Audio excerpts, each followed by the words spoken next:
Sveiki visi, su jumis sveikinuosi aš Raudonasis Lapinas ir šiandien bus greita pamokėlė, kaip greitai susikurti waitlist. Tai waitlist arba baltasis sąrašas yra reikalingas būtent tam, kad netyčia jeigu kas nors sužinojo jūsų serverio prisijungimo IP adresą, negalėtų prisijungti.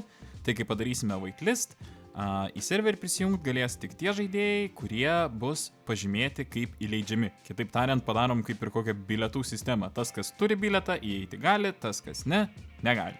Tad nieko nelaukiam ir nors palaukim. Jeigu mane jau žiūri, turbūt ir ne pirmą kartą, noriu paprašyti, kad paspaustum mygtuką patinka ir mygtuką prenumeruoti. Ypatingai, jeigu pamoka patiks.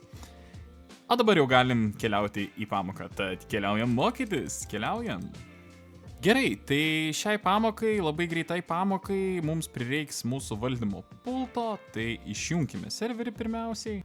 Kai serveris yra išjungtas, viskas, ką mums reikia padaryti, tai keliauti į skiltį nustatymai.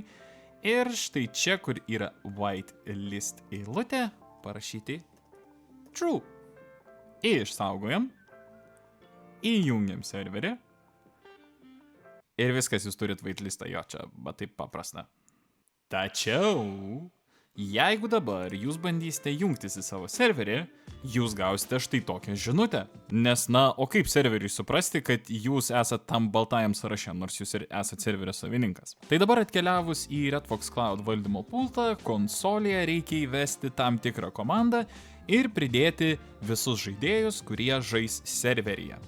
Tai komanda yra whitelist tarpas add ir žaidėjo vardas. Tai aš greitai susirašau.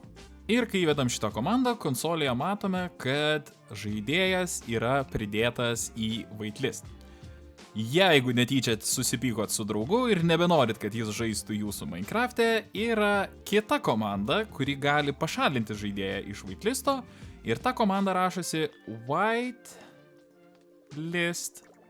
remove. Ir žaidėjo vardas. Ir kaip matot, suvedus tokią komandą, konsolė parašo, kad žaidėjas buvo sėkmingai pašalintas. Tai šitaip paprastai yra susikurti serverio waitlist arba baltąjį sąrašą, o taip pat pridėti arba ištrinti žmonės iš to sąrašo. Jeigu jums ši pamoka patiko, būtinai paspausite mygtuką patinka, prenumeruokite Redfox Cloud kanalą, parašykite man komentarą, nesvarbu, parašykite kaip šiandien jaučiatės, parašykite, ką šiandien valgėte, parašykite, su kuo šiandien žaidėte. Na, su jumis buvau aš Raudonasis Lapinas ir sakau jums iki kitų pamokų ir kitų susitikimų. Ate!